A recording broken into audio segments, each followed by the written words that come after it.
নিশ্চিত করে কিছু বলা যাচ্ছে না, কিন্তু পরিস্থিতি যে ভীষণভাবে উত্তপ্ত তা স্পষ্ট। ইরান যুক্তরাষ্ট্র উত্তেজনা এখন ঠিক কোথায় দাঁড়িয়ে আর সামনে কি হতে পারে?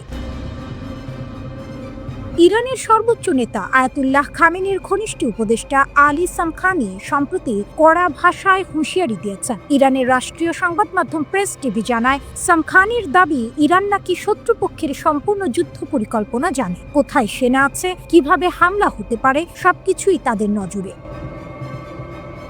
সবচেয়ে গুরুত্বপূর্ণ কথা হলো, ইরান বলছে যদি যুদ্ধ শুরু হয় সেটা কোনো একটি জায়গায় সীমাবদ্ধ থাকবে না। একবার আগুন জ্বললে সেটা দ্রুত নিয়ন্ত্রণের বাইরে চলে যেতে পারে। এই বক্তব্যের সময়ই আরেকটি বড় রিপোর্ট আসে ইরান ইন্টারন্যাশনাল থেকে। সেখানে বলা হয়, যুক্তরাষ্ট্রের সরাসরি ইরানে হামলা এখন প্রায় নিশ্চিত, শুধু প্রশ্ন কখন। হরমুজ প্রণালী কেন এত গুরুত্বপূর্ণ? ইরানের বক্তব্যে বারবার উঠে আসছে হরমুজ প্রণালী। এটা কেন এত বড় বিষয়? বিশ্বের মোট তেলের প্রায় 20% প্রতিদিন এই সরু জলপথ দিয়ে যায়। সৌদি আরব, কুয়েত, ইরাক সবাই এই পথের উপর নির্ভরশীল। ইরান বহুবার বলেছে আক্রমণ হলে তারা এই পথ বন্ধ করে দিতে পারে। ইরানের বিপ্লবী গার্ড বাহিনী IRGC এর এক কর্মকর্তা দাবি করেছেন, হরমুজ এলাকায় ইরানের আকাশ, সমুদ্র ও পানির নিচে পূর্ণ নিয়ন্ত্রণ আছে। মানে জাহাজ চলবে কিনা তা নাকি তেহরানের সিদ্ধান্তের উপর নির্ভর করবে।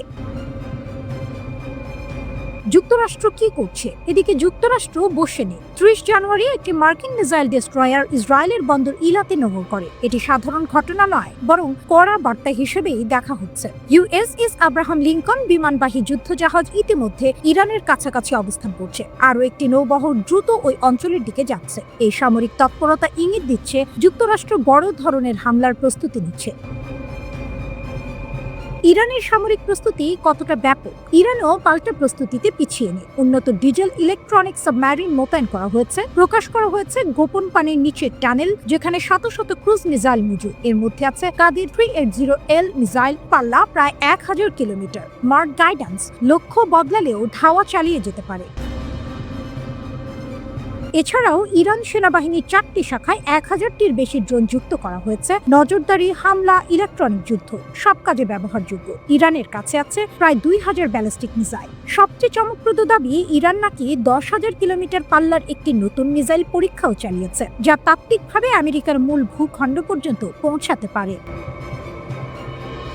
তাহলে কি যুদ্ধ আসন্ন? ইরান শক্তি দেখাচ্ছে যেন হামলা ঠেকানো যায়। যুক্তরাষ্ট্র চাপ দিচ্ছে যেন ইরান পিছু হটে। দুই পক্ষই জানে পুরো যুদ্ধ মানে শুধু সামরিক নয়, অর্থনৈতিক ও বৈশ্বিক বিপর্যয়।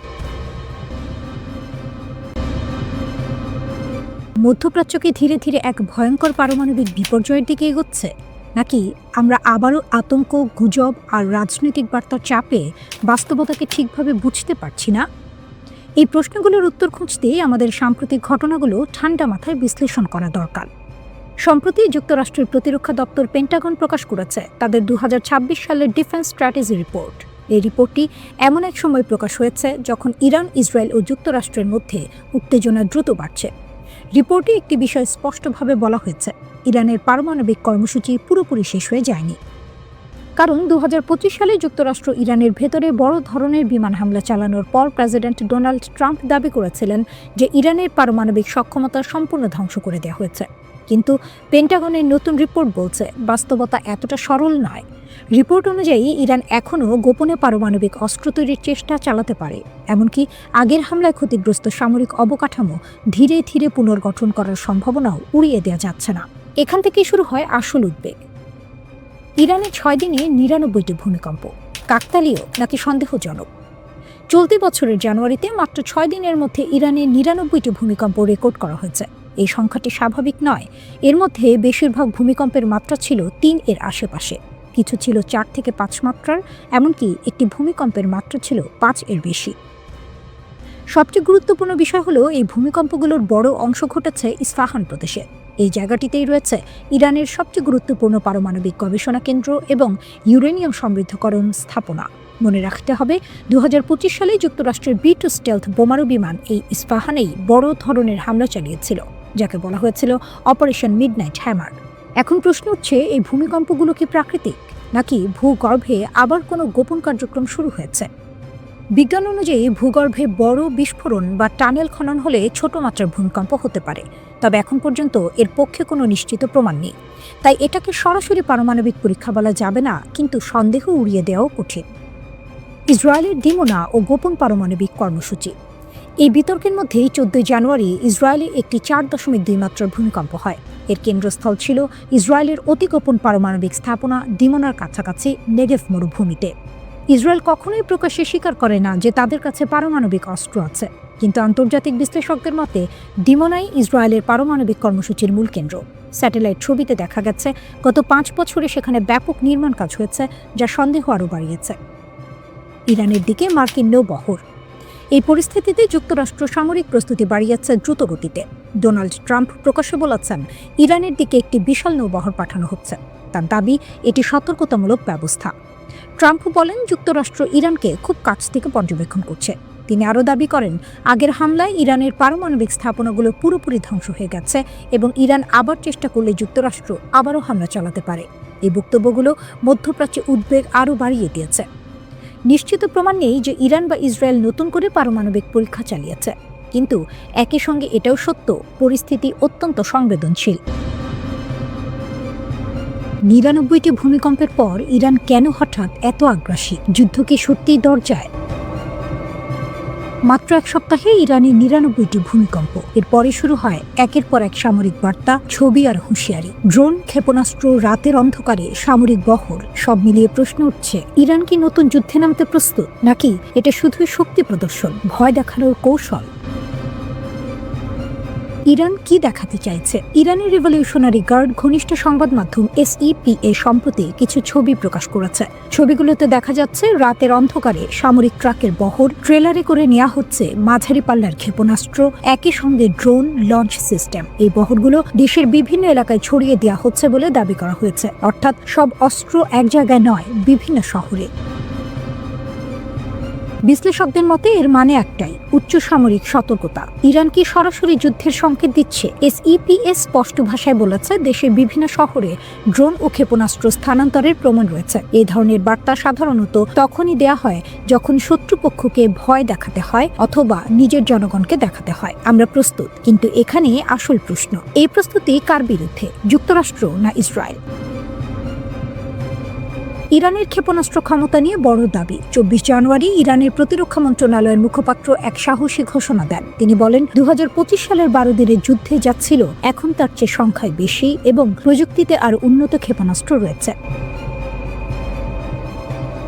তার দাবি অনুযায়ী ইরানের ক্ষেপণাস্ত্র এখন আরও নিখুঁত, প্রতিরক্ষা ব্যবস্থা আরও শক্তিশালী, যুদ্ধের অভিজ্ঞতা থেকে তারা শিখেছে। এমনকি তিনি বলেন ইরান ইচ্ছাকৃতভাবে অনেক উন্নয়ন গোপন রাখছে, যেন সঠিক সময়ে শত্রুকে চমকে দেওয়া যায়। আগের যুদ্ধে ইসরায়েল কি শিখেছে? 2025 সালের সেই 12 দিনের সংঘাতে ইরান একসঙ্গে বিপুল সংখ্যক ক্ষেপণাস্ত্র ছুড়েছিল। ইসরায়েলের আধুনিক প্রতিরক্ষা ব্যবস্থা চাপে পড়ে যায়, সব ক্ষেপণাস্ত্র ঠেকানো সম্ভব হয়নি। ইরানের দাবি ক্ষেপণাস্ত্রের ঘনত্ব ও ধারাবাহিকতাই ছিল আসল শক্তি। এই অভিজ্ঞতাকেই এখন তারা প্রমাণ হিসেবে তুলে ধরছে। 22 জানুয়ারি ইরান পালন করে ডে অফ দ্য গার্ডিয়ান, একটি রাষ্ট্রীয় অনুষ্ঠান যেখানে রিভলিউশনারি গার্ডকে সম্মান জানানো হয়। এবারের অনুষ্ঠানে যে আলাদা ছিল, ধর্মীয় অনুষ্ঠানের পাশে লাইভ টিভিতে অত্যাধুনিক ড্রোন প্রদর্শন দেখানো হয়। শাহিদ 129 নজরদারি drone, Shahid 191 stealth drone, Shahid 136 kamikaze drone. যুক্তরাষ্ট্রের নৌবহর কি পরিস্থিতি বদলাচ্ছে? এই সবকিছুর মাঝেই যুক্তরাষ্ট্রের নৌবাহিনী মধ্যপ্রাচ্যের দিকে এগোচ্ছে। ট্রাম্প ঘোষণা করেছেন একটি বিশাল বহর ইরানের দিকে যাচ্ছে। এর জবাবে ইরান যেন বলছে আমরাও প্রস্তুত। 10,000 কিলোমিটার ক্ষেপণাস্ত্র, ভয় দেখানো না বাস্তব? সবচেয়ে আলোচিত দাবি ইরান নাকি 10,000 কিলোমিটার পাল্লার ব্যালিস্টিক ক্ষেপণাস্ত্র পরীক্ষা করেছে। যদি সত্যি হয়, যুক্তরাষ্ট্রের মূল ভূখণ্ড তাত্ত্বিকভাবে এর আওতায় পড়ে। তবে এখনও এই দাবির স্বাধীন কোনো প্রমাণ নেই। অনেক বিশ্লেষকের মতে এটা হতে পারে মনস্তাত্ত্বিক যুদ্ধ।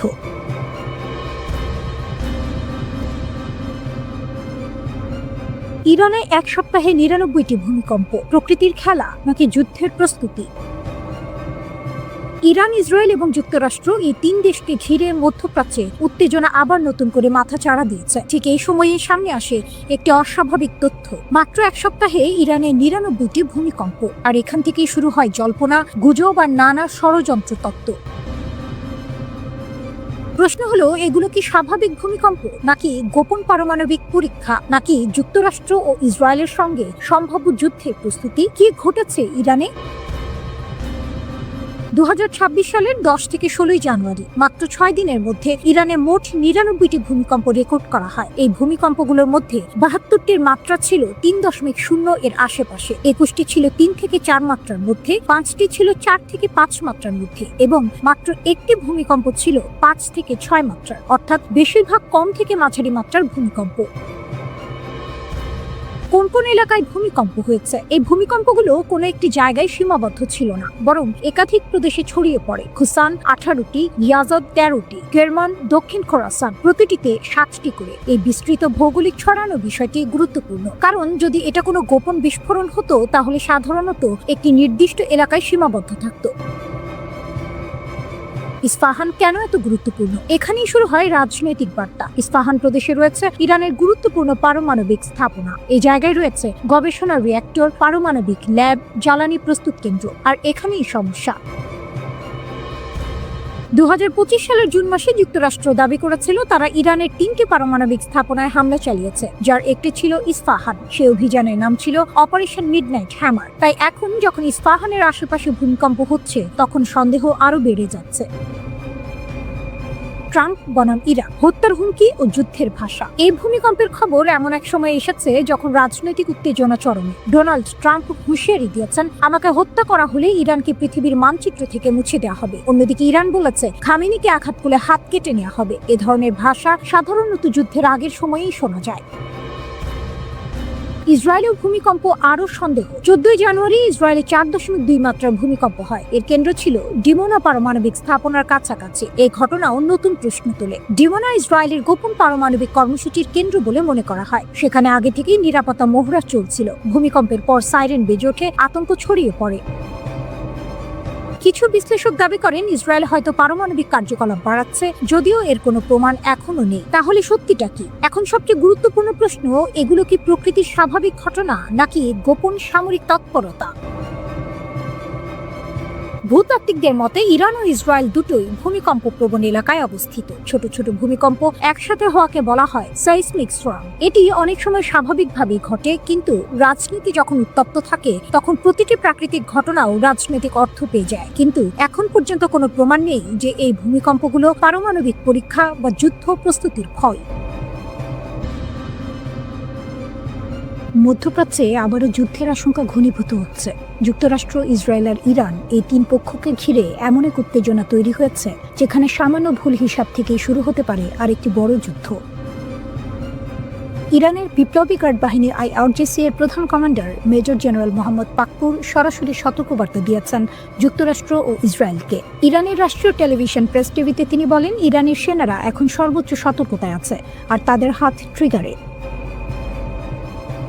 যদি কোনো হামলা হয়, ইরান 1 সেকেন্ডও দেরি করবে না। পাকপুর বলেন, যুক্তরাষ্ট্র আর ইসরায়েল যেন ইতিহাস থেকে শিক্ষা নেয়। তিনি ইঙ্গিত দেন আগের এক 12 দিনের যুদ্ধে যেখানে শত্রুপক্ষ বড় ক্ষতির মুখে পড়েছিল। তার ভাষায়, যদি আবার কোনো ভুল হিসাব করা হয় তাহলে শাস্তি হবে আরও বেশি যন্ত্রণাদায়ক, আর এমন হবে যার জন্য পরে শুধু অনুশোচনা ছাড়া কিছুই থাকবে না। তিনি আরও বলেন, ইরান আগের যে কোনো সময়ের তুলনায় এখন অনেক বেশি শক্তিশালী প্রতিরক্ষা ব্যবস্থা গড়ে তুলেছে। দেশের সীমান্ত রক্ষা, আকাশ প্রতিরক্ষা আর পাল্টা হামলার ক্ষমতা সবই এখন অভূতপূর্ব পর্যায়ে। হঠাৎ এত কড়া ভাষা কেন? এর পেছনে বড় কারণ ডোনাল্ড ট্রাম্প। ইরানের পররাষ্ট্রমন্ত্রী আব্বাস আরাগচি সম্প্রতি ট্রাম্পের বক্তব্যের তীব্র সমালোচনা করেছেন। তিনি বলেছেন, ট্রাম্পের কথাবার্তা এই মুহূর্তে উস্কানিমূলক ও দায়িত্বজ্ঞানহীন। আরাগচির দাবি, ট্রাম্পের লাগাতার হুমকি আসলে উগ্রপন্থী গোষ্ঠীগুলোকে আরও সাহস দিচ্ছে। এই বক্তব্যগুলো সন্ত্রাসী নেটওয়ার্কগুলোর জন্য এক ধরনের মোটিভেশন হয়ে উঠছে। এর আগেও ইরানের এক শীর্ষ সামরিক কর্মকর্তা সরাসরি ওয়াশিংটনকে সতর্ক করে দিয়েছিলেন, ইরানের সর্বোচ্চ নেতা আয়াতুল্লাহ আলী খামেনির বিরুদ্ধে কোনো পদক্ষেপ নিলে তার ফল ভয়াবহ হবে। এই প্রেক্ষাপটেই আসে ইরানের সবচেয়ে কড়া বার্তা। এক ইরানি জেনারেল বলেন, আমরা ট্রাম্পের চিৎকারকে গুরুত্ব দিই না, কিন্তু তিনি জানেন যদি আমাদের নেতার দিকে কেউ হাত বাড়ায় তাহলে সেই হাত শুধু কাটা হবে না, আমরা তাদের পুরো দুনিয়ায় আগুনে জ্বালিয়ে দেব। তিনি আরও বলেন, শত্রুপক্ষের জন্য এই অঞ্চলে কোনো নিরাপদ জায়গা থাকবে না। ইরানের ভূখণ্ডের 1 ইঞ্চিও যদি লঙ্ঘন করা হয় তাহলে হুমকি বড় হওয়ার আগেই তা ধ্বংস করা হবে। অন্য পাশে যুক্তরাষ্ট্রও বসে নেই। মার্কিন সেন্ট্রাল কমান্ড জানিয়েছে মধ্যপ্রাচ্যে আরও যুদ্ধবিমান মোতায়েন করা হচ্ছে।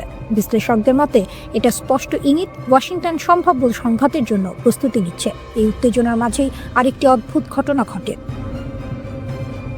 20 থেকে 21 জানুয়ারির রাতে ডোনাল্ড ট্রাম্পের বিমান মাঝপথে যান্ত্রিক সমস্যায় পড়ে। তিনি বাধ্য হন বিমান বদলাতে। মেরিল্যান্ডের জয়েন্ট বেজ ইন রুজে ফিরে গিয়ে অন্য বিমানে যাত্রা শুরু করেন। ট্রাম্প তখন যাচ্ছিলেন সুইজারল্যান্ডের ডাভোসে 2026 সালে ওয়ার্ল্ড ইকোনমিক ফোরামে যোগ দিতে।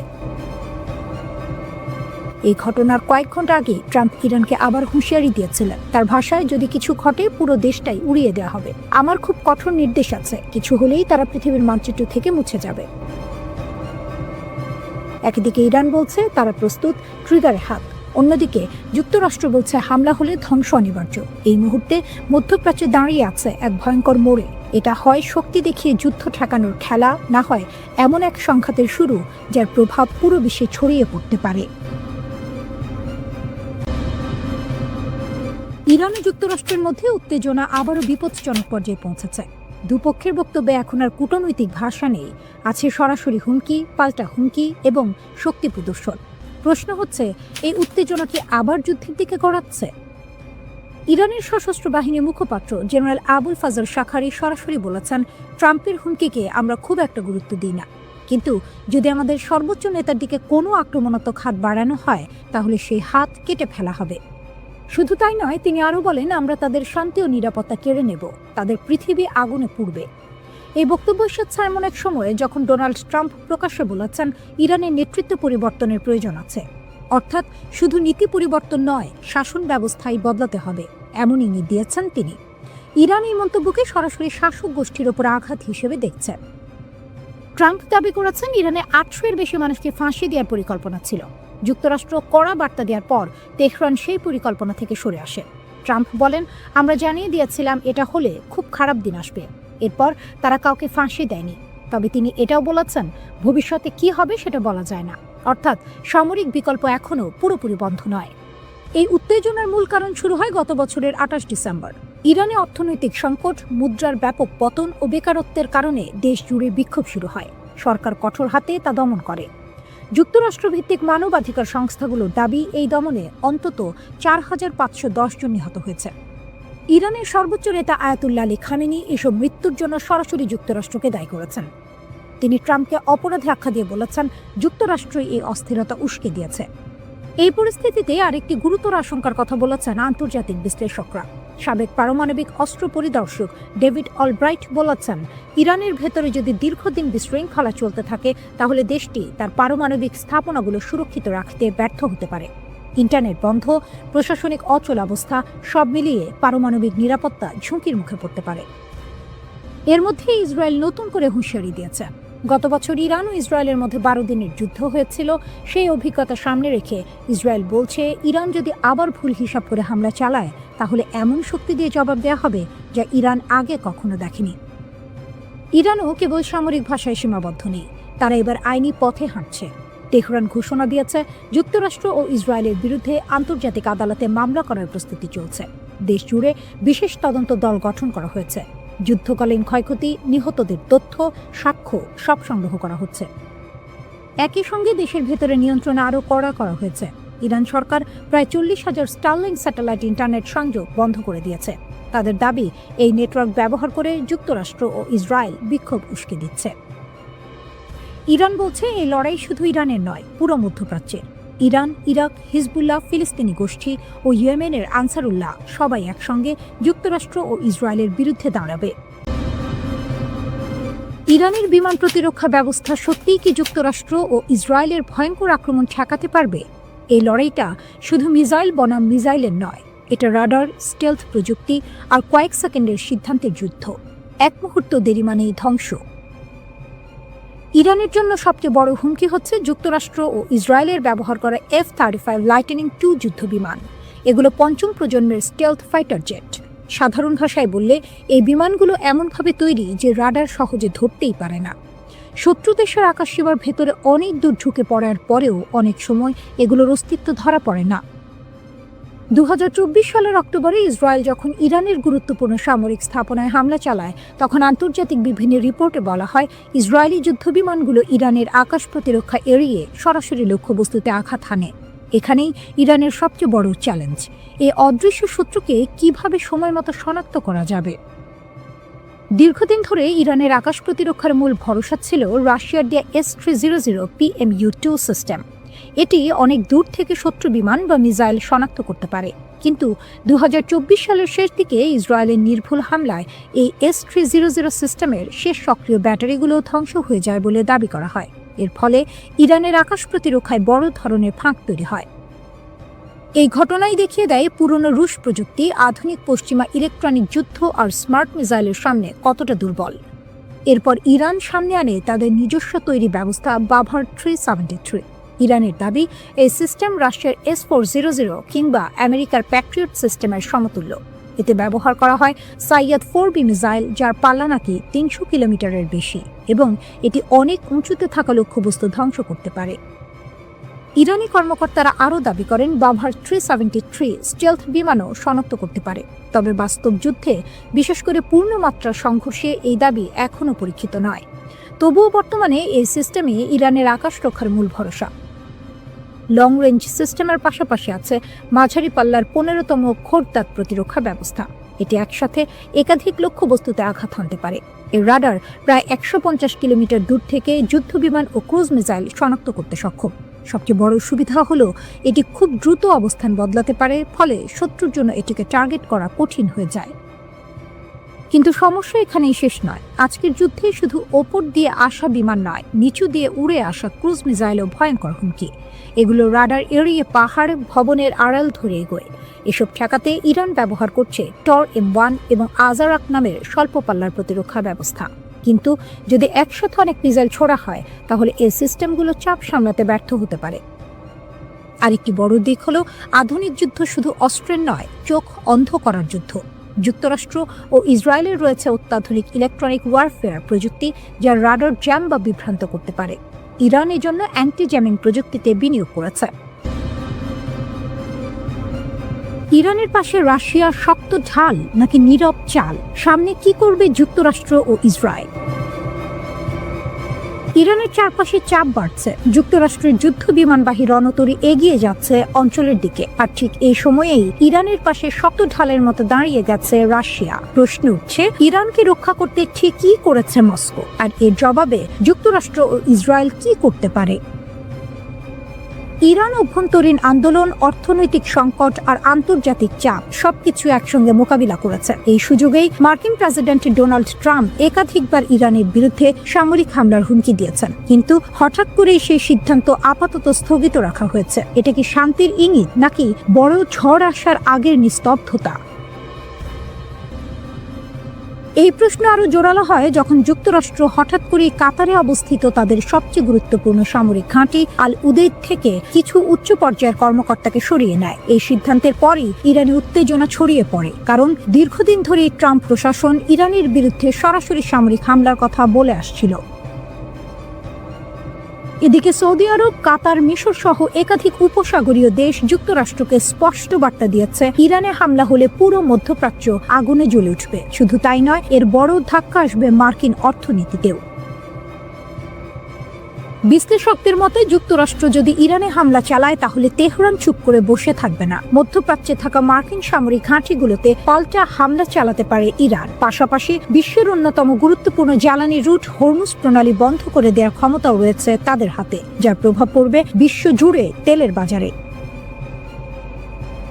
এই উত্তেজনার মাঝেই প্রশ্ন ওঠে, ইরানের ভেতরের আন্দোলনের অবস্থা এখন কি? আন্তর্জাতিক সংবাদ মাধ্যমগুলো জানাচ্ছে ইরানে এখনো পুরোপুরি ইন্টারনেট চালু হয়নি, তবে সরকার বিরোধী আন্দোলনের তীব্রতা অনেকটাই কমে এসেছে। কারণ হিসেবে বলা হচ্ছে, সহিংস আন্দোলনকারীদের বিরুদ্ধে ইরানের আইন শৃঙ্খলা বাহিনী কঠোর ব্যবস্থা নিয়েছে। ব্যাপক গ্রেপ্তার আর নজরদারির ফলে আন্দোলনের গতি ধীরে ধীরে থেমে গেছে। এখানেই আসে রাশিয়ার ভূমিকা। ইউক্রেন যুদ্ধে ইরান যে ড্রোন ও অন্যান্য সহযোগিতা রাশিয়াকে দিয়েছিল, সেই কথা ভুলে যাননি প্রেসিডেন্ট ভ্লাদিমির পুতিন। ইরান যখন নিজেই সংকটে পড়ে, তখন নীরব না থেকে সাহায্যের হাত বাড়িয়ে দেয় মস্কো। আন্দোলনের সময় ইরান সরকার ইন্টারনেট বন্ধ করে দিলে ট্রাম্পের ঘনিষ্ঠ ব্যবসায়ী ইলন মাস্ক ঘোষণা দেন তিনি ইরানিদের জন্য বিনামূল্যে স্টারলিংক স্যাটেলাইট ইন্টারনেট চালু করবেন। উদ্দেশ্য ছিল আন্দোলনকারীদের যোগাযোগ সহজ করা, কিন্তু এই পরিকল্পনাও পুরোপুরি সফল হয়নি। খবর অনুযায়ী স্টারলিংক ঠেকাতে ইরান ব্যবহার করেছে রাশিয়ার দেয়া বিশেষ প্রযুক্তি। এক ধরনের জ্যামার ব্যবহার করে স্টারলিংকের আপলিংক ও ডাউনলিংক ট্রাফিকের প্রায় ৮০% ক্ষতিগ্রস্ত করা হয়। ফলে ইলন মাস্কের উদ্যোগ বড় বাধার মুখে পড়ে। শুধু প্রযুক্তিগত সহায়তাই নয়, কূটনৈতিকভাবেও ইরানের পাশে দাঁড়িয়েছে রাশিয়া। পুতিন প্রকাশ্যে জানিয়েছে তিনি ইরানের বিরুদ্ধে যে কোনো সামরিক আগ্রাসনের বিরোধী। একই সঙ্গে যুক্তরাষ্ট্র ও ইরানের উত্তেজনা কমাতে মধ্যস্থতাকারীর ভূমিকাও নিতে প্রস্তুত তিনি। সবচেয়ে গুরুত্বপূর্ণ বিষয় হলো রাশিয়া ও ইরানের মধ্যে থাকা কৌশলগত সামরিক ও অর্থনৈতিক চুক্তি। এই চুক্তির মাধ্যমে দীর্ঘমেয়াদে ইরানকে সহায়তা দেওয়ার প্রতিশ্রুতি দিয়েছে মস্কো। আয়াতুল্লাহ আলী খামেনির নেতৃত্বাধীন ইরানের সঙ্গ থেকে সরে আসার কোনো ইঙ্গিত এখনো দেননি পুতিন। সব মিলিয়ে বলা যায় রাশিয়া সরাসরি যুদ্ধে নামেনি, কিন্তু প্রযুক্তি, কূটনীতি ও কৌশলগত অবস্থান দিয়ে ইরানের জন্য এক ধরনের নীরব ঢাল তৈরি করেছে। একটি উত্তপ্ত আগ্নেয়গিরি, ভেতরে জমে আছে ক্ষোভ, অসন্তোষ আর রাগ। আর সেই আগুনে ঘি ঢালছে বিদেশি শক্তিগুলো, এমনটাই দাবি করছে ইরান সরকার। ইরানের সাম্প্রতিক যে আন্দোলন শুরু হয়েছে তা প্রথমে ছিল তুলনামূলক শান্তিপূর্ণ। মানুষ রাস্তায় নেমেছিল নিজেদের দাবি নিয়ে, কিন্তু সময় গড়ানোর সঙ্গে সঙ্গে সে আন্দোলন সহিংস রূপ নিতে শুরু করে। বিভিন্ন শহরে সরকারি ভবন, অবকাঠামো এবং নিরাপত্তা বাহিনীর ওপর হামলার ঘটনা ঘটে। ইরান সরকারের বক্তব্য পরিষ্কার, তাদের দাবি এই আন্দোলনকে কাজে লাগিয়ে দেশকে অস্থিতিশীল করার চেষ্টা করছে বিদেশি শত্রুরা, বিশেষ করে যুক্তরাষ্ট্র ও ইসরায়েল। ইরানের সর্বোচ্চ নেতা আয়াতুল্লাহ আলী খামেনি এই মুহূর্তে সবচেয়ে বড় চাপে আছেন। তিনি একজন কঠোর শাসক, এটা সত্য। তার শাসন ব্যবস্থায় ব্যক্তিকেন্দ্রিক ক্ষমতার প্রভাব প্রবল, কিন্তু একই সঙ্গে তিনি অভিজ্ঞ ও লড়াকু রাজনীতিবিদও। ইরানের বিপ্লব, যুদ্ধ, নিষেধাজ্ঞা সব ঝড় পেরিয়েই তিনি এখানে পৌঁছেছেন। এখন পুরো জনস্রোতের বিপরীতে দাঁড়িয়ে একাই লড়াই করছেন খামেনি। এই অবস্থায় বিক্ষোভ নিয়ন্ত্রণে নামানো হয়েছে বিশেষ নিরাপত্তা অভিযান। ইরানের আইনশৃঙ্খলা বাহিনী ফারাজা দাবি করেছে দক্ষিণাঞ্চলীয় বন্দর নগরী বুশেহর থেকে প্রায় ৬০০টি অস্ত্র উদ্ধার করা হয়েছে। এই অস্ত্রগুলো নাকি পাচার করা হচ্ছিল রাজধানী তেহরানে। ফারাজার মতে যদি এসব অস্ত্র তেহরানে পৌঁছাতো তাহলে বড় ধরনের নগরযুদ্ধ এবং ভয়াবহ প্রাণহানি ঘটতে পারত। এই অভিযানে অন্তত ২ জন সন্ত্রাসীকে গ্রেপ্তার করা হয়েছে বলেও জানানো হয়। একই সঙ্গে ইরানের গোয়েন্দা সংস্থাগুলো আরও একটি গুরুতর দাবি করেছে। তারা বলছে একটি সশস্ত্র সন্ত্রাসী চক্রকে শনাক্ত ও ভেঙে দেওয়া হয়েছে, যারা সাধারণ মানুষ ও নিরাপত্তা বাহিনীর সদস্যদের হত্যা করার পরিকল্পনা করছিল।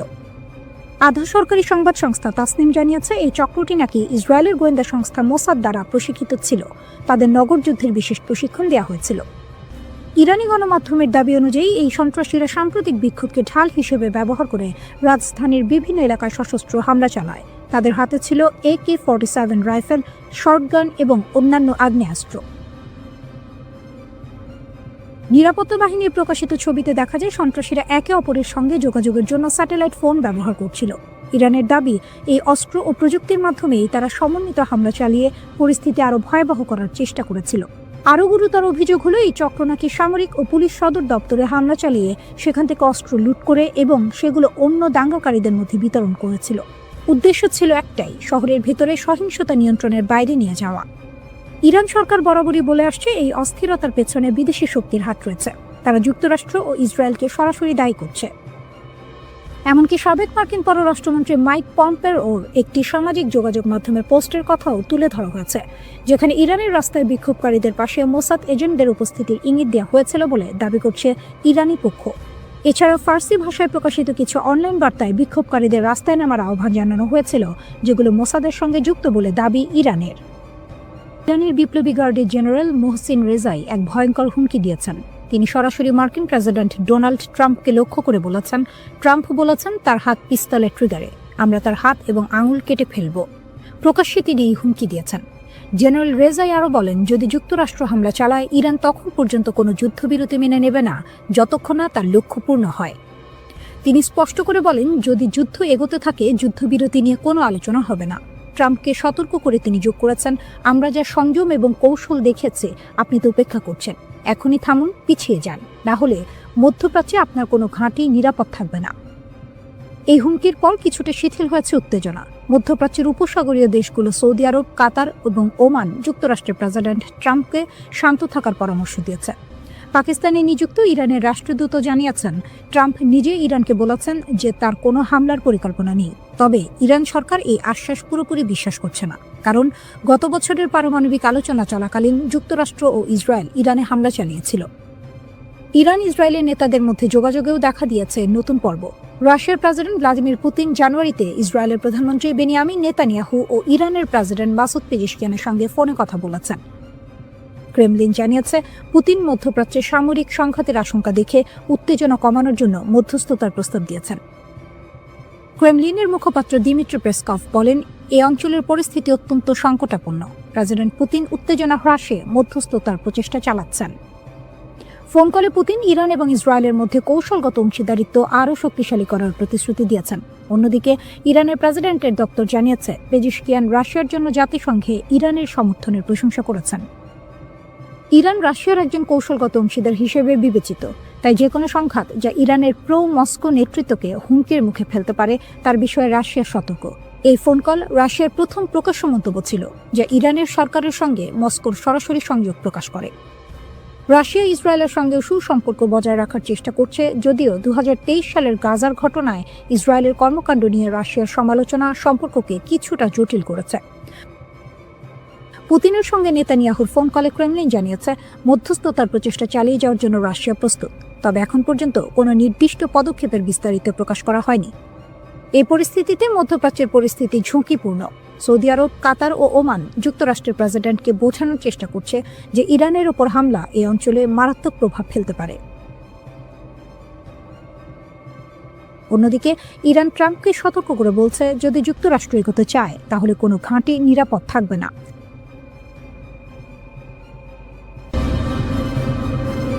মধ্যপ্রাচ্য যেন বারুদের স্তূপ, একটু হাওয়া লাগলেই বিস্ফোরণ। ঠিক সেই মুহূর্তে এক আঞ্চলিক শক্তি স্পষ্ট করে লাইন টেনে দিল। সেই দেশটি হল তুরস্ক। ইরানকে ঘিরে যখন উত্তেজনা চরমে, যুক্তরাষ্ট্রের প্রেসিডেন্ট ডোনাল্ড ট্রাম্প প্রকাশ্যে ইরানের বিক্ষোভকারীদের সমর্থন জানাচ্ছেন, তখন তুরস্ক বলছে, ইরানের বিরুদ্ধে কোনো সামরিক অভিযান আমরা সমর্থন করি না, একদমই না। তুরস্কের পররাষ্ট্রমন্ত্রী হাকান ফিদান সরাসরি সতর্ক করে বলেছেন, শক্তি ব্যবহার করলে সংকট কমবে না, বরং আরও গভীর হবে। তার ভাষায়, ইরানের সমস্যার সমাধান ইরানের ভেতর থেকেই আসতে হবে, বাইরে থেকে বোমা বা হুমকি দিয়ে নয়। ইরানে যদি বাইরের শক্তি সামরিক হস্তক্ষেপ করে তাহলে কি হবে? তুরস্ক বলছে, পুরো অঞ্চলটাই অস্থিতিশীল হয়ে পড়বে। হাকান ফিদান পরিষ্কার করে বলেছেন, আমরা চাই সমস্যার সমাধান হোক সংলাপের মাধ্যমে। ইরানে ব্যাপক অস্থিরতা হলে সেটা এই অঞ্চলের সহ্য ক্ষমতার বাইরে চলে যাবে, তাই আমরা কূটনৈতিক চেষ্টা চালিয়ে যাব। যুক্তরাষ্ট্র ও ইরান মধ্যস্থতাকারী হোক বা সরাসরি আলোচনায় নিজেদের মধ্যে বিষয়টা মেটা। এই বক্তব্যটা খুব গুরুত্বপূর্ণ, কারণ তুরস্ক শুধু মুখে মুখে নয়, বাস্তব কূটনীতিতেও মধ্যস্থতার ভূমিকা নিতে চায়। অন্যদিকে তেহরানও চুপ নেই। ইরানের পররাষ্ট্রমন্ত্রী আব্বাস আরাকচি জাতিসংঘে চিঠি দিয়ে বলেছেন, ইরানের অভ্যন্তরীণ বিষয়ে যে কোনো বিদেশি হস্তক্ষেপ তারা প্রত্যাখ্যান করে। তার দাবি, শান্তিপূর্ণ বিক্ষোভকে বাইরে থেকে নাশকতার দিকে ঠেলে দেওয়া হচ্ছে। তিনি যুক্তরাষ্ট্রের মানবাধিকার বিষয়ক বক্তব্যেরও কড়া সমালোচনা করেছেন। ইরানের বার্তা স্পষ্ট, দেশের সার্বভৌমত্ব ও সীমান্ত রক্ষায় তারা কোনো ছাড় দেবে না। এই উত্তেজনার মধ্যেই আরেকটি নীরব কিন্তু গুরুত্বপূর্ণ ঘটনা ঘটেছে। একসময়ের চরম প্রতিদ্বন্দ্বী ইরান ও সৌদি আরব আঞ্চলিক নিরাপত্তা নিয়ে আলোচনা করছে। দুই দেশের পররাষ্ট্রমন্ত্রীদের বৈঠক ইঙ্গিত দিচ্ছে, মধ্যপ্রাচ্যের রাজনীতিতে নতুন সমীকরণ তৈরি হচ্ছে। চীন প্রকাশ্যে যুক্তরাষ্ট্রের সমালোচনা করেছে। বেজিং বলছে, কোনো দেশের অভ্যন্তরীণ বিষয়ে হস্তক্ষেপ আন্তর্জাতিক আইনের লঙ্ঘন। তাদের মতে, জাতিসংঘ সনদের ভিত্তিতে গড়া আন্তর্জাতিক আইনই বৈশ্বিক ব্যবস্থার মূল স্তম্ভ। শক্তিধর দেশগুলো যদি এই আইন মানতে ব্যর্থ হয়, তাহলে পৃথিবী আবার জঙ্গলের আইনে ফিরে যাবে। রাশিয়াও একই সুরে কথা বলছে। রুশ পররাষ্ট্রমন্ত্রী সের্গেই ল্যাভরভ বলেছেন, যুক্তরাষ্ট্র নিজেরাই যে আন্তর্জাতিক ব্যবস্থা গড়েছিল, এখন তারাই সেটাকে ভেঙে ফেলছে। তিনি স্পষ্ট করে জানিয়েছেন, ইরান ও রাশিয়ার সম্পর্ক কোনো তৃতীয় পক্ষ ভাঙতে পারবে না। বুশেহর পারমাণবিক বিদ্যুৎ কেন্দ্র থেকে শুরু করে উত্তর দক্ষিণ করিডোর, এই সহযোগিতা দীর্ঘমেয়াদী। এই মুহূর্তে তুরস্ক, চীন, রাশিয়া তিন দেশই বলছে, যুদ্ধ নয়, সংলাপই শেষ রাস্তা। কিন্তু ইতিহাস বলে, উত্তেজনার সময় সবচেয়ে কঠিন কাজটাই হলো শান্ত থাকা। এদিকে ইরানে হামলার হুমকির মধ্যে মধ্যপ্রাচ্যে বিমানবাহী রণতরী পাঠাচ্ছে যুক্তরাষ্ট্র। মার্কিন প্রতিরক্ষা দপ্তর পেন্টাগনের নির্দেশে বিমানবাহী রণতরী ইউএসএস আব্রাহাম লিঙ্কন এবং এর সঙ্গে থাকা স্ট্রাইক গ্রুপ দক্ষিণ চীন সাগর থেকে মধ্যপ্রাচ্যের দিকে যাত্রা শুরু করেছে। যুক্তরাষ্ট্র এর সম্প্রচার মাধ্যম নিউজ নেশনের এক প্রতিবেদনে এই কথা বলা হয়েছে। ভেনেজুয়েলায় অভিযানের কারণে বর্তমানে মধ্যপ্রাচ্য বা ইউরোপে যুক্তরাষ্ট্রের বিমানবাহী কোনো রণতরী মোতায়েন নেই। এমন সময়ে যুক্তরাষ্ট্র মধ্যপ্রাচ্যে বিমানবাহী রণতরী পাঠাচ্ছে। ওয়াল স্ট্রিট জার্নালের প্রতিবেদনে বলা হয়েছে, বর্তমানে ক্যারিবীয় অঞ্চলে যুক্তরাষ্ট্রের 12টি যুদ্ধজাহাজ মোতায়েন করা হয়েছে, আর বর্তমানে মধ্যপ্রাচ্যে দেশটির যুদ্ধজাহাজ রয়েছে 6টি। ইরান এখন রুদ্ধশ্বাস এক সন্ধিক্ষণে দাঁড়িয়ে। রাস্তায় আগুন, স্লোগান, ভাঙচুর। আবার সেই রাস্তাতেই বিপরীত চিত্র, হাজার হাজার মানুষ রাষ্ট্রের পতাকা হাতে নেমে এসেছে সরকার ও সর্বোচ্চ নেতার পক্ষে। দেশজুড়ে চলমান বিক্ষোভের মধ্যে ইরান কার্যত দুই ধারায় বিভক্ত। সরকারপন্থী সমাবেশে অংশ নেওয়া অনেকেই বলছেন তারা শুরুতে বিক্ষোভী ছিলেন, কিন্তু পরিস্থিতি যখন নিয়ন্ত্রণের বাইরে যেতে শুরু করে তখন তারা সরে দাঁড়ান। তাদের ভাষায় এটা আর প্রতিবাদ নেই, এটা বিশৃঙ্খলা। সেই বিশৃঙ্খলার মুখে তারা নিজেদের দায়িত্ব মনে করছেন দেশকে রক্ষা করা। রাষ্ট্রীয় টেলিভিশনে সম্প্রচারিত ভিডিওতে দেখা যায় তেহরান সহ একাধিক শহরে বিশাল জনসমাবেশ, মানুষ হাতে ইরানের পতাকা, সর্বোচ্চ নেতার ছবি, স্লোগানে মুখর রাজপথ, নেতৃত্বের প্রতি আনুগত্যের ঘোষণা। শক্ত অবস্থানে রাষ্ট্রযন্ত্র ও তার সমর্থকরা। এই অভ্যন্তরীণ উত্তেজনার মধ্যে আন্তর্জাতিক মাত্রা যোগ করেছে ওয়াশিংটন। মার্কিন প্রেসিডেন্ট ডোনাল্ড ট্রাম্প প্রকাশ্যে হুঁশিয়ারি দিয়েছেন, বিক্ষোভকারীদের ক্ষতি হলে যুক্তরাষ্ট্র কঠোর প্রতিক্রিয়া দেখাবে। তিনি দাবি করেছেন পরিস্থিতি খুব কাছ থেকে পর্যবেক্ষণ করা হচ্ছে। এর আগেও ট্রাম্প ইঙ্গিত দিয়েছিলেন সহিংসতা বাড়লে যুক্তরাষ্ট্র বিক্ষোভকারীদের পাশে দাঁড়াতে পারে। ইরান এই অভিযোগ সরাসরি নাকচ করেছে। দেশটির পররাষ্ট্রমন্ত্রী আব্বাস আরাকচি অভিযোগ তুলেছেন যুক্তরাষ্ট্র ও ইসরায়েল এই অস্থিরতার পেছনে জড়িত। তার দাবি, শান্তিপূর্ণ আন্দোলনকে সহিংসতার দিকে ঠেলে দেওয়ার চেষ্টা চলছে। একই সুরে কথা বলেছেন প্রভাবশালী রাজনীতিক আলী লারিজানিও। তাদের বক্তব্য, ভিতরের দুর্বলতাকে কাজে লাগিয়ে দেশকে অস্থিতিশীল করার চেষ্টা হচ্ছে। সর্বোচ্চ নেতা আয়াতুল্লাহ আলী খামেনি এক বিরল ভাষণে কঠোর অবস্থান স্পষ্ট করেছেন। তিনি বলেছেন রাষ্ট্র ধ্বংসের চেষ্টা সহ্য করা হবে না। তার ভাষায়, ইসলামী প্রজাতন্ত্র ত্যাগের উপর দাঁড়িয়ে আছে এবং প্রয়োজন হলে নিজেকে রক্ষায় শক্তি প্রয়োগ করবে। সরকারি সূত্র জানায় নিরাপত্তা বাহিনী ইতোমধ্যে ব্যাপক ধরপাকড় শুরু করেছে। শত শত মানুষ আটক, বিপুল অস্ত্র উদ্ধারের দাবিও করা হয়েছে। এই পরিস্থিতিতে ট্রাম্পের একটি সামাজিক যোগাযোগ মাধ্যম পোস্ট নতুন করে উত্তেজনা বাড়িয়েছে। সেখানে তিনি লিখেছেন, ইরান হয়তো আগে কখনো এত কাছ থেকে স্বাধীনতাকে দেখেনি। তিনি বলেন, যুক্তরাষ্ট্র সাহায্য করতে প্রস্তুত। কি ধরনের সাহায্য তা স্পষ্ট নয়, কিন্তু তেহরানের কাছে এটি স্পষ্ট বার্তা, বিদেশি হস্তক্ষেপের ইঙ্গিত। বিক্ষোভ যখন টানা দ্বিতীয় সপ্তাহে, তখন সর্বোচ্চ নেতা সরাসরি ট্রাম্পকে আক্রমণ করেছেন। তিনি তাকে অহংকারী আখ্যা দিয়ে বলেছেন তার হাতে ইরানিদের রক্ত লেগে আছে। তিনি সতর্ক করেন, ইতিহাস বলে ক্ষমতার শীর্ষেই অনেক শাসকের পতন ঘটে। ইরানের রাষ্ট্রীয় গণমাধ্যমে দাবি করা হচ্ছে বিদেশি শক্তির মদদে পরিকল্পিত অস্থিরতা তৈরি করা হয়েছে। তাসনিম নিউজ জানিয়েছে 200 জনের বেশি সন্ত্রাসী সংগঠক আটক হয়েছে। গ্রেনেড থেকে শুরু করে আগ্নেয়াস্ত্র, বড় ধরনের অস্ত্র ভাণ্ডার উদ্ধারের কথাও বলা হয়েছে। এর ফলে বিক্ষোভের তীব্রতা কমেছে। আইআরজিসিকে সর্বোচ্চ সতর্কতায় রাখা হয়েছে। সাধারণ সেনাবাহিনীর বদলে এই বাহিনীর ওপরই ভরসা করছেন সর্বোচ্চ নেতা, কারণ তাদের আনুগত্য প্রশ্নাতীত। একই সঙ্গে সক্রিয় করা হয়েছে ভূগর্ভস্থ ক্ষেপণাস্ত্র ঘাঁটি। বার্তা স্পষ্ট, ইরান প্রস্তুত দুই দিকেই। ভিতরের একদিকেই সর্বনাশ। ইরান যেভাবে ইসরায়েলিদের জালে ফাঁসালো, একটা বেনামি মেসেজ, একটা টেলিগ্রাম লিঙ্ক আর লোভনীয় অর্থের হাতছানি, এভাবেই ইরান ইসরায়েলের মাটিতে তাদের গুপ্তচর বৃত্তির জাল বিছিয়েছিল। আপাত দৃষ্টিতে নিরীহ ছোট ছোট কাজ দিয়ে শুরু, যা শেষ পর্যন্ত ইসরায়েলের জন্য বিশাল এক মাথা ব্যথার কারণ হয়ে দাঁড়িয়েছিল। কিন্তু আসল চমকটা লুকিয়ে ছিল অন্য কোথাও। 2024 সালের এপ্রিলে ইসরায়েলে ইরানের প্রথম ক্ষেপণাস্ত্র হামলার পর 30 জনেরও বেশি ইসরায়েলিকে ইরানি গোয়েন্দা সংস্থার সাথে কাজ করার অভিযোগে অভিযুক্ত করা হয়। এদের বেশিরভাগেরই গল্পটা প্রায় একই রকম। অজানা নম্বর থেকে আসা একটা মেসেজ, যেখানে সামান্য তথ্যের জন্য বা ছোটখাটো কাজের জন্য মোটা অঙ্কের টাকার প্রস্তাব। প্রথম দিকে কাজগুলো ছিল সহজ, যেমন কোনো পার্কের নির্দিষ্ট স্থানে কালো ব্যাগ পুঁতে রাখা হয়েছে কিনা তা পরীক্ষা করা। এর জন্য মিলত প্রায় 1000 মার্কিন ডলার। এরপর যখন লোভের পাল্লা ভারী হতে শুরু করলো, তখন এলো আরও বিপজ্জনক কাজের প্রস্তাব। আদালতের নথি থেকে জানা যায়, গত 1 বছর ধরে ইরানের এই গুপ্তচর বৃত্তির চেষ্টা খুব একটা ফলপ্রসূ হয়নি। তারা ইসরায়েলের উচ্চপদস্থ কর্মকর্তাদের হত্যা করার যে আকাঙ্ক্ষা করেছিল তা পূরণ করতে পারেনি। তবে তাদের কৌশল ছিল মারাত্মক কার্যকর। এত বেশি ইসরায়েলি সাধারণ অভিযান চালাতে রাজি ছিল যে কৌশলগতভাবে গুরুত্বপূর্ণ স্থানগুলির তথ্য সংগ্রহের জন্য গুপ্তচরবৃত্তি অভিযান সফল হতে পারত, যা পরবর্তীতে ইরানি ব্যালিস্টিক ক্ষেপণাস্ত্রের লক্ষ্যবস্তুতে পরিণত হতো। যোগাযোগের পদ্ধতি ছিল বেশ সহজবোধ্য। একটি টেক্সট মেসেজ, যার প্রেরক নিজেকে সংবাদ সংস্থা হিসেবে পরিচয় দিত। মেসেজে প্রায়শই যুদ্ধ সম্পর্কিত তথ্য চাওয়া হতো এবং বলা হতো, আমরা তা কিনতে প্রস্তুত। অন্য একটি মেসেজে আরও সরাসরি বলা হয়েছিল, একটি স্বাধীন জেরুজালেম মুসলমানদের একত্রিত করে, যুদ্ধ সম্পর্কে আমাদের তথ্য পাঠান। এরপরই আসতো টেলিগ্রাম অ্যাপের একটি লিঙ্ক, যেখানে নতুন করে কথোপকথন শুরু হতো। মজার বিষয় হলো, এই কথোপকথনে ইসরায়েলি নাম ব্যবহার করা হতো এবং সহজ কাজের বিনিময়ে অর্থের প্রস্তাব দেওয়া হতো। যদি কেউ আগ্রহ দেখাতো, তাহলে তাদের পেপ্যাল বা ক্রিপ্টোকারেন্সির মাধ্যমে টাকা নেওয়ার জন্য একটি অ্যাপ সেট আপ করার পরামর্শ দেওয়া হতো। 29 সেপ্টেম্বর গ্রেপ্তার হওয়া এক সন্দেহভাজনের ঘটনা ছিল চমকপ্রদ। তাকে একটি পার্কে গিয়ে একটি কালো ব্যাগ পুঁতে রাখা হয়েছে কিনা তা পরীক্ষা করতে বলা হয়েছিল। ব্যাগটি ছিল না, কিন্তু নিয়োগকারী একটি ভিডিও পাঠিয়ে তা প্রমাণ করেছিল এবং তাকে $1000 দেওয়া হয়েছিল। এরপর তাকে লিফলেট বিতরণ, পোস্টার লাগানো বা গ্রাফিতি স্প্রে করার মতো কাজ দেওয়া হয়েছিল, যার বেশিরভাগই ছিল ইসরায়েলি প্রধানমন্ত্রী বেনিয়ামিন নেতানিয়াহুর বিরুদ্ধে অবমাননাকর স্লোগান। এরপর এলো আরও সংবেদনশীল কাজ, ছবি তোলা। আজারবাইজান বংশোদ্ভূত এক ইসরায়েলিকে দেশের বিভিন্ন স্পর্শকাতর স্থাপনার ছবি তোলার জন্য ভাড়া করা হয়েছিল। এমনকি এই কাজকে সে পারিবারিক ব্যবসায় পরিণত করেছিল। সে তার আত্মীয়দের হাইফা বন্দরের সুবিধাগুলোর ছবি তুলতে সাহায্য করেছিল, যা পরে ইরানি ক্ষেপণাস্ত্রের আঘাতে ক্ষতিগ্রস্ত হয়।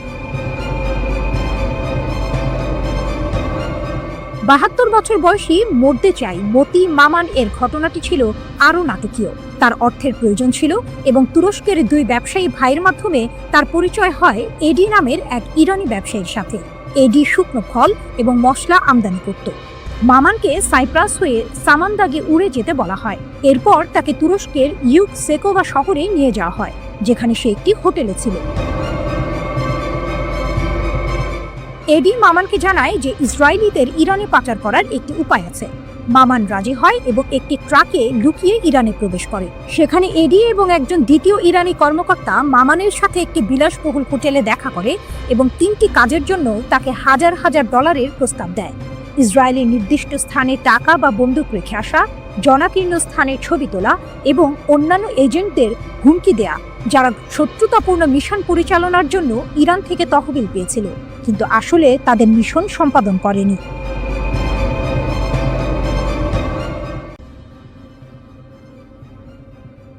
ইসরায়েলের সামরিক ঘাঁটিতে ইরানের ভয়াবহ আঘাত, স্যাটেলাইট তথ্যে চাঞ্চল্যকর মোড়। দীর্ঘ 12 দিনের সংঘাত শেষে ইসরায়েল দাবি করেছিল ইরানের ছোড়া প্রায় 84% ক্ষেপণাস্ত্রই প্রতিহত করা হয়েছে, কিন্তু স্যাটেলাইট চিত্র যেন ভিন্ন গল্প বলছে। টেলিগ্রামের এক প্রতিবেদন অনুযায়ী ওরেগন স্টেট ইউনিভার্সিটির গবেষকদের বিশ্লেষণ করা স্যাটেলাইট চিত্র থেকে জানা গেছে, গত মাসে ইরান অন্তত 5টি ইসরায়েলি সামরিক স্থাপনায় সফলভাবে আঘাত হেনেছে। এর মধ্যে রয়েছে উত্তর, মধ্য ও দক্ষিণ ইসরায়েলের গুরুত্বপূর্ণ লক্ষ্যবস্তু, এমনকি একটি গোয়েন্দা তথ্য সংগ্রহ কেন্দ্র এবং একটি লজিস্টিক ঘাঁটিও। রাডার স্যাটেলাইট ডেটা, লুকানো সত্যের উন্মোচন। এক চাঞ্চল্যকর তথ্য উঠে এসেছে রাডার স্যাটেলাইট ডেটার ভিত্তিতে। এই ডেটা ক্ষেপণাস্ত্র হামলার সাথে সামঞ্জস্যপূর্ণ বিস্ফোরণের ক্ষয়ক্ষতি স্পষ্টভাবে চিহ্নিত করেছে। ইসরায়েলি সামরিক বাহিনী কঠোর সেন্সরশিপ আইনের কারণে এই হামলার তথ্য আগে প্রকাশ করেনি। এমনকি যোগাযোগ করা হলে ইসরায়েলি সেনাবাহিনী এই বিষয়ে কোনো মন্তব্য করতে অস্বীকৃতি জানিয়েছে। ইসরায়েলি সামরিক সেন্সরশিপ আইন সক্রিয় সংঘাতের সময় সংবেদনশীল নিরাপত্তা তথ্য প্রকাশে কঠোর বিধিনিষেধ আরোপ করে, যা এই গোপনীয়তার মূল কারণ। বিমান প্রতিরক্ষা ব্যবস্থার দুর্বলতা, কৌশলগত বিপর্যয়। টেলিগ্রাফের প্রতিবেদন আরও বলছে, সংঘাতের প্রথম 8 দিনে ইরানের ক্রমবর্ধমান সংখ্যক ক্ষেপণাস্ত্র ইসরায়েলের বহুল আলোচিত বিমান প্রতিরক্ষা ব্যবস্থায় সফলভাবে প্রবেশ করেছে। বিশ্লেষকরা মনে করছেন, সীমিত ইন্টারসেপ্টর ক্ষেপণাস্ত্র সরবরাহ, ইরানের আরও উন্নত প্রযুক্তি অথবা আক্রমণ কৌশলের পরিবর্তনের কারণে এটি ঘটেছে। ইরান ইসরায়েলের বিমান প্রতিরক্ষা ব্যবস্থাকে পরাজিত করার জন্য এক অভিনব কৌশল ব্যবহার করেছে, সমন্বিত ড্রোন এবং ক্ষেপণাস্ত্র হামলা। এই কৌশল অনুযায়ী আত্মঘাতী ড্রোনগুলো প্রথমে নিক্ষেপ করা হয়, যা ইসরায়েলি প্রতিরক্ষা ব্যবস্থাকে ব্যস্ত ও বিভ্রান্ত করে তোলে। যখন প্রতিরক্ষা ব্যবস্থা ড্রোনগুলোকে প্রতিহত করতে ব্যস্ত থাকে, তখন মূল ক্ষেপণাস্ত্রগুলো সফলভাবে লক্ষ্যবস্তুতে আঘাত হানে। নাম প্রকাশ না করার শর্তে টেলিগ্রাফকে একজন জ্যেষ্ঠ ইরানি কর্মকর্তা বলেছেন, এই ড্রোন ব্যবহার ছিল ইসরায়েলি প্রতিরক্ষা ব্যবস্থাকে পরাস্ত করার একটি ইচ্ছাকৃত কৌশল। ড্রোন নিক্ষেপের মূল লক্ষ্য হল তাদের সিস্টেমগুলোকে ব্যস্ত রাখা, ওই কর্মকর্তা বলেন।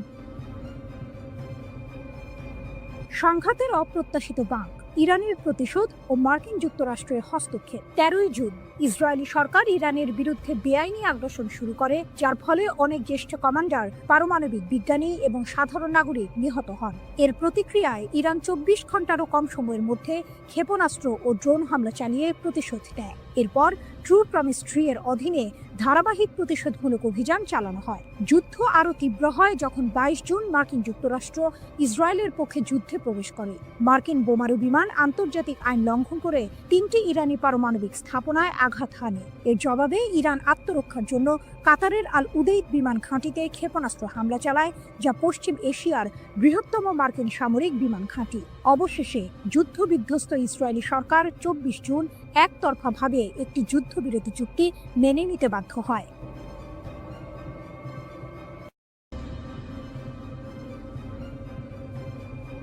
ভয়ঙ্কর এক সংবাদের শিরোনাম, কিন্তু তার ভেতরের কথা আরো গভীর। ইরান বলছে তারা এখনো কোনো ক্ষেপণাস্ত্রের শহরের দরজা খোলেনি। এর মানে কি? এর মানে হলো তাদের আসল আঘাত করার ক্ষমতা এখনো অব্যবহৃত। ইরানের নীরব সংকেত যে হামলা এখনো হয়নি। ইরান বরাবরই বলে আসছে তাদের সশস্ত্র বাহিনীর প্রতিটি পদক্ষেপ সুদূর প্রসারী পরিকল্পনার অংশ, তাৎক্ষণিক প্রতিশোধ নয়। যখন ইসরায়েলি দখলদারিত্ব যুদ্ধের শেষ দিনে ইরানের নিরাপত্তা কেন্দ্রগুলোতে হামলা চালায়, তখন বিশ্ব অবাক হয়েছিল ইরানের শান্ত প্রতিক্রিয়ায়। কিন্তু ইরানের এই আপাত নীরবতার পেছনে লুকিয়ে আছে এক গভীর কৌশল। ফজলির কথা স্পষ্ট, পারমাণবিক অস্ত্রের ক্ষেত্রে ইরানের প্রযুক্তিগত জ্ঞান রয়েছে, কিন্তু তাদের আদর্শিক নীতি এর ব্যবহার বা তৈরির বিপক্ষে। এই কথাগুলো আপাত দৃষ্টিতে শান্তি এবং সংযমের বার্তা দিলেও এর ভেতরের টুইস্ট হলো, প্রযুক্তিগত জ্ঞান আছে মানে হলো তারা চাইলে তা করতে সক্ষম। এটি ইসরায়েল এবং পশ্চিমা দেশগুলোর জন্য এক শীতল সতর্কবার্তা। ইউরেনিয়াম সমৃদ্ধকরণ আপোষ নেই। ইরানের উপপররাষ্ট্রমন্ত্রী মাজিদ তখত রাভাঞ্চি জোর দিয়ে বলেছেন, মার্কিন ইসরায়েলি হামলা সত্ত্বেও ইরান তার পারমাণবিক কর্মসূচিতে অটল। তারা জাতীয় চাহিদা অনুযায়ী ইউরেনিয়াম সমৃদ্ধকরণ চালিয়ে যাবে। এর অর্থ আমেরিকা বা ইসরায়েলের কোনো হুমকি ইরানকে তার পথ থেকে সরাতে পারছে না। এটি কেবল একটি বিবৃতি নয়, এটি এক ধরনের চ্যালেঞ্জ। তখত রাভাঞ্চি বলেছেন, ইরান সংলাপের জন্য উন্মুক্ত, কিন্তু এখানেও আছে একটি বড় শর্ত। ভবিষ্যতের আলোচনার জন্য আমেরিকার পক্ষ থেকে বিশ্বাসযোগ্য গ্যারান্টি প্রয়োজন। ইরান চায় আমেরিকা তাদের বোঝাক যে আলোচনার সময় তারা সামরিক শক্তি ব্যবহার করবে না। এটি ইরানের পক্ষ থেকে একটি কড়া বার্তা। যদি আমেরিকা ইরানের বিশ্বাস অর্জন করতে না পারে, তাহলে আলোচনার কোনো সম্ভাবনাই নেই। এই শর্তটি অত্যন্ত গুরুত্বপূর্ণ, কারণ এটি স্পষ্ট করে দিচ্ছে যে ইরান শুধুমাত্র কথার কথা নয়, কাজের প্রমাণ চাইছে। আসল টুইস্ট হলো, ইরান যখন বলছে তারা এখনো কোনো ক্ষেপণাস্ত্র শহরের দরজা খোলেনি, তার মানে হলো তাদের প্রকৃত সামরিক সক্ষমতা এখনো অব্যবহৃত। তারা তাৎক্ষণিক প্রতিক্রিয়া দেখাচ্ছে না, কারণ তাদের পরিকল্পনা দীর্ঘমেয়াদী। তারা হয়তো এমন একদিনের জন্য অপেক্ষা করছে যখন তাদের আঘাত হবে অপ্রতিরোধ্য। পারমাণবিক অস্ত্রের প্রযুক্তিগত জ্ঞান থাকা সত্ত্বেও তা ব্যবহার না করার কথা বলা, কিন্তু ইউরেনিয়াম সমৃদ্ধকরণ চালিয়ে যাওয়া, এই দুয়ের মধ্যে একটি সূক্ষ্ম টানাপোড়েন রয়েছে। ইরান হয়তো বোঝাতে চাইছে যে তাদের ক্ষমতা আছে, কিন্তু তারা তা সংযত রাখছে। এই সংযমই তাদের সবচেয়ে বড় কৌশলগত অস্ত্র। তারা সংলাপের জন্য উন্মুক্ত, কিন্তু শর্ত দিচ্ছে আমেরিকার বিশ্বাসযোগ্যতার উপর। এর মানে ইরান দুর্বল নয়, বরং তারা চাইছে শক্তিশালী অবস্থানের ভিত্তিতে আলোচনা করতে। আগামী দিনে এই পরিস্থিতি কোন দিকে মোড় নেয় তা দেখার জন্য বিশ্ব অধীর আগ্রহে অপেক্ষা করছে। ইরান বলছে ইসরায়েলের সাথে যুদ্ধে ব্যবহৃত ক্ষেপণাস্ত্র শক্তির মাত্র 1/4। ব্রিগেডিয়ার জেনারেল আলী ফজলি দাবি করেছেন, সেজ্জিল ক্ষেপণাস্ত্র ইসরায়েলকে অবাক করে দিয়েছিল। তিনি জানিয়েছেন, ইরান বছরের পর বছর ধরে শত্রুর সাথে যে কোনো সম্ভাব্য সংঘর্ষের জন্য প্রস্তুতি নিচ্ছে।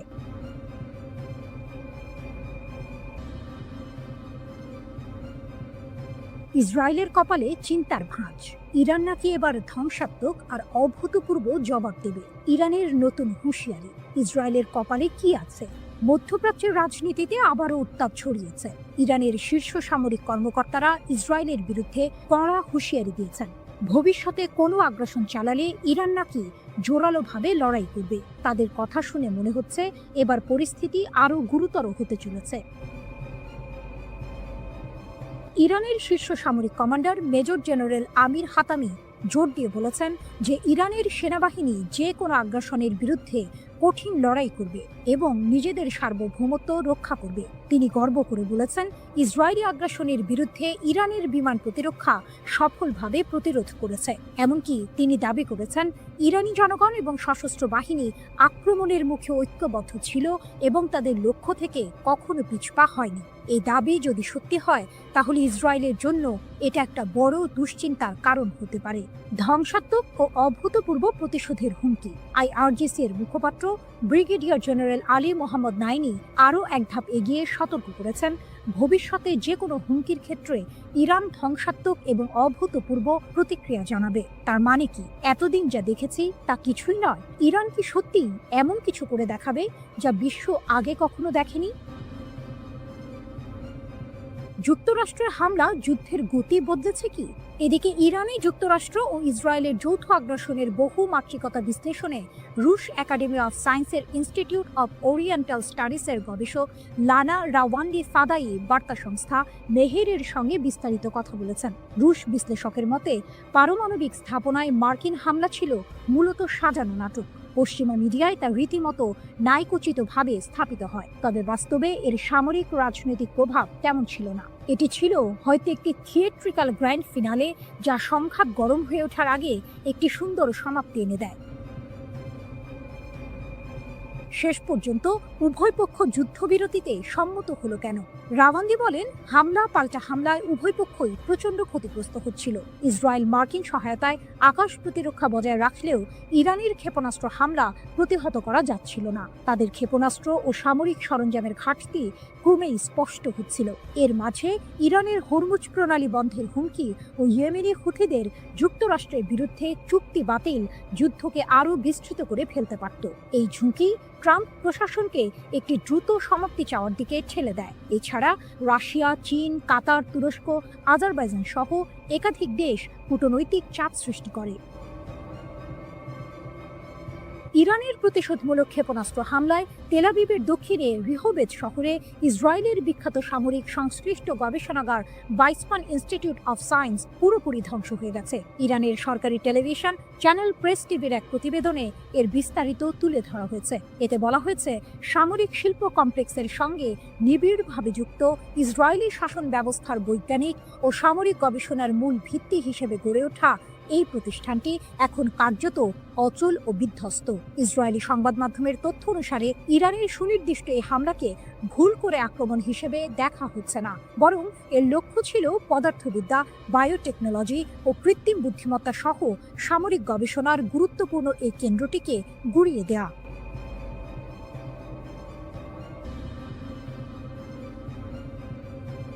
গরম খবর, আবারও উত্তপ্ত মধ্যপ্রাচ্য।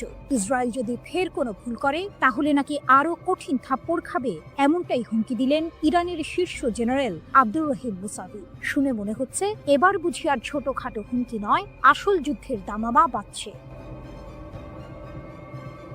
লেবাননের একটি টিভি চ্যানেলে দেওয়া সাক্ষাৎকারে ইরানের সশস্ত্র বাহিনীর প্রধান major general Abdur Rahim Musavi সরাসরি হুমকি দিয়েছেন ইসরায়েলকে। তার কথা পরিষ্কার, গত মাসে ইসরায়েল আর আমেরিকার হামলার জবাবে ইরান নাকি তাদের সব শক্তি ব্যবহার করেনি, অর্থাৎ যা হয়েছে তা নাকি ছিল শুধু ট্রেলার। যদি ইসরায়েল আবার একই ভুল করে তাহলে ইরান জাতি আর তাদের সেনাবাহিনী নাকি ইসরায়েলকে আরো কঠিন থাপ্পড় দেবে।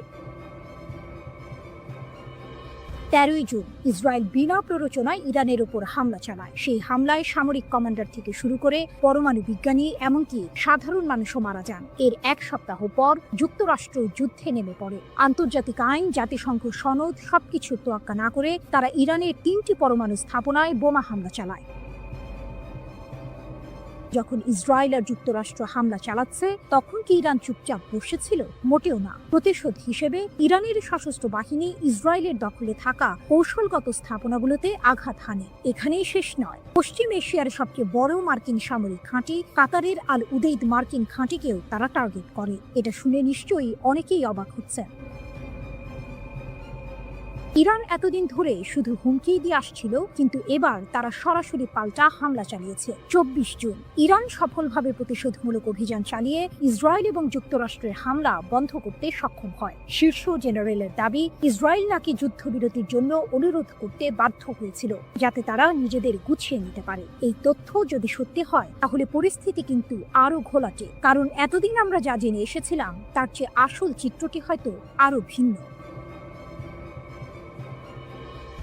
যুক্তরাষ্ট্রের প্রত্যক্ষ সমর্থনেই মূলত ইরানে হামলা চালায় যুদ্ধবাজ ইসরায়েল। তবে পরের দিকে এই আগ্রাসন প্রবল প্রতিরোধের মুখে পড়ে এবং শেষ পর্যন্ত আন্তর্জাতিক কূটনীতির মাধ্যমে একটি যুদ্ধবিরতিতে পৌঁছায়।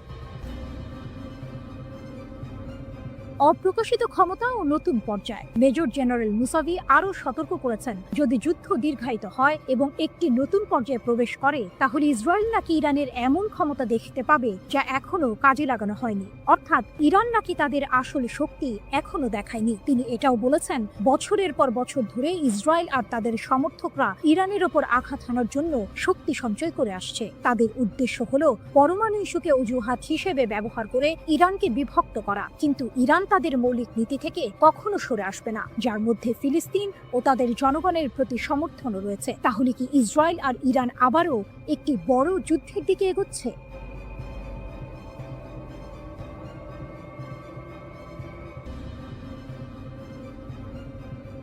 ইরান স্পষ্ট জানিয়ে দিয়েছে, ইসরায়েলের সঙ্গে তাদের পরবর্তী সংঘাত হবে চূড়ান্ত সংঘর্ষ। রাশিয়ার সংবাদ মাধ্যম আরটিকে দেয়া এক সাক্ষাৎকারে ইরানের একটি সূত্র এই তথ্য নিশ্চিত করেছে। এই ঘোষণা মধ্যপ্রাচ্যে নতুন করে উত্তেজনার পারদ চড়িয়ে দিয়েছে, কারণ ইরান বিশ্বাস করে তারা এখন ইসরায়েলের দুর্বলতা সম্পর্কে ওয়াকিবহাল এবং তাদের হাতে এমন উন্নত ক্ষেপণাস্ত্র রয়েছে যা ইসরায়েলের আকাশ প্রতিরক্ষা ব্যবস্থাকে সহজেই ভেদ করতে পারে। গত 13 জুন ইসরায়েল ইরানের ওপর হামলা চালায়। ইহুদিবাদী দেশটির দাবি ছিল তেহরান পারমাণবিক বোমা তৈরির শেষ পর্যায়ে পৌঁছে গেছে। এই হামলায় ইরানের পারমাণবিক ও সামরিক স্থাপনাগুলো ক্ষতিগ্রস্ত হয়, শত শত মানুষ এবং পারমাণবিক কর্মসূচির সঙ্গে জড়িত বেশ কয়েকজন উচ্চ পদস্থ সামরিক কর্মকর্তা ও বিজ্ঞানী নিহত হন। এরপর 22 জুন যুক্তরাষ্ট্র ইরানের 3টি পারমাণবিক স্থাপনায় হামলা চালায়, যার মধ্যে ছিল নাতাঞ্জ ও ফোর্দোর ইউরেনিয়াম সমৃদ্ধকরণ কেন্দ্র। তেহরান অবশ্য বরাবরই সামরিক উদ্দেশ্যে পারমাণবিক কর্মসূচি পরিচালনার অভিযোগ অস্বীকার করে আসছে। পাল্টা জবাব হিসেবে ইরান কামিকাজে ড্রোন ও ক্ষেপণাস্ত্র হামলা চালায়, যা সরাসরি ইসরায়েল ও কাতারে অবস্থিত যুক্তরাষ্ট্রের আল উদেইদ বিমান ঘাঁটিতে আঘাত হানে। 12 দিনব্যাপী এই সংঘাত শেষ হয় যুক্তরাষ্ট্রের মধ্যস্থতায় হওয়া এক যুদ্ধবিরতির মাধ্যমে, যা এখনো কার্যকর রয়েছে। ইসরায়েলের দুর্বলতা উন্মোচিত। আরটিকে দেয়া মন্তব্যে তেহরানের সূত্রটি জানায়, সাম্প্রতিক উত্তেজনার সময় ইরান ইসরায়েলি শাসনের দুর্বলতা শনাক্ত করতে পেরেছে। এটি একটি চাঞ্চল্যকর দাবি যা ইসরায়েলের প্রতিরক্ষা সক্ষমতা নিয়ে প্রশ্ন তুলেছে। সূত্রটি আরও দাবি করে যে ইরানের কাছে এখনো নতুন প্রজন্মের হাজার হাজার ক্ষেপণাস্ত্র রয়েছে এবং যুদ্ধ শুরু হলে প্রতিদিন অন্তত কয়েকশো ক্ষেপণাস্ত্র ইসরায়েলের দিকে ছোঁড়া হবে। যদি এই দাবি সত্য হয় তাহলে ইসরায়েলের আকাশ প্রতিরক্ষা ব্যবস্থার জন্য এটি এক বিশাল চ্যালেঞ্জ হবে। এমনকি উন্নত আয়রন ডোমও এত সংখ্যক ক্ষেপণাস্ত্র মোকাবিলায় কতটা সফল হবে তা নিয়ে সন্দেহ থেকেই যায়। এই সংঘাতের জন্য ইরান শুধু সামরিকভাবেই প্রস্তুত নয়, বরং অভ্যন্তরীণ সমর্থনও পাচ্ছে বলে দাবি করা হয়েছে। সূত্রটি জানায়, দেশের জনগণ এবং প্রবাসী ইরানিদের কাছ থেকে সরকার অভূতপূর্ব সামাজিক সমর্থন পাচ্ছে। এটি নিঃসন্দেহে তেহরানের আত্মবিশ্বাস বাড়াচ্ছে। যদিও ইরান জানে যে যে কোনো সংঘাতে যুক্তরাষ্ট্র ইসরায়েলের পাশে দাঁড়াবে, তবুও তেহরান এই চ্যালেঞ্জ মোকাবিলা করতে প্রস্তুত বলেও উল্লেখ করা হয়েছে। খামেনির দাবি ও ট্রাম্পের হুঁশিয়ারি। ইরানের সর্বোচ্চ নেতা আয়াতুল্লাহ আলী খামেনি তার সামরিক জবাবের বিষয়ে বলেন, ইসরায়েলি রাষ্ট্র কার্যত ধ্বংসপ্রাপ্ত ও নিষ্ক্রিয় হয়ে পড়েছিল। তার মতে, যুক্তরাষ্ট্রের হস্তক্ষেপ না হলে ইহুদিবাদী শাসন পুরোপুরি ধ্বংস হয়ে যেত। এটি ইরানের পক্ষ থেকে একটি বড় সড় দাবি, যা ইসরায়েলের সামরিক সক্ষমতা নিয়ে গুরুতর প্রশ্ন তৈরি করে। অন্যদিকে যুক্তরাষ্ট্রের প্রেসিডেন্ট ডোনাল্ড ট্রাম্প হুঁশিয়ারি দিয়ে বলেছেন, তেহরান যদি পারমাণবিক কর্মসূচি চালিয়ে যায় বলে যুক্তরাষ্ট্র বিশ্বাস করে, তাহলে আরও হামলা চালানো হবে। ইসরায়েলের প্রধানমন্ত্রী বেনিয়ামিন নেতানিয়াহু ইরানের বিরুদ্ধে আরও হামলার সম্ভাবনা উড়িয়ে দেননি।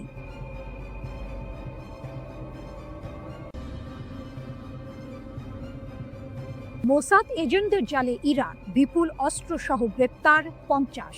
মাত্র 2 সপ্তাহে ইরান 50 জন মোসাদ এজেন্টকে গ্রেপ্তার করে বিশ্বকে চমকে দিয়েছে। ইরানের Islamic revolutionary guard corps IRGC দক্ষিণ পূর্বাঞ্চলীয় সিস্তান ও বালুচিস্তান প্রদেশে এই এজেন্টদের আটক করেছে। শুধু তাই নয়, তাদের কাছ থেকে মার্কিন তৈরি অত্যাধুনিক অস্ত্রশস্ত্র ও সামরিক সরঞ্জাম জব্দ করা হয়েছে।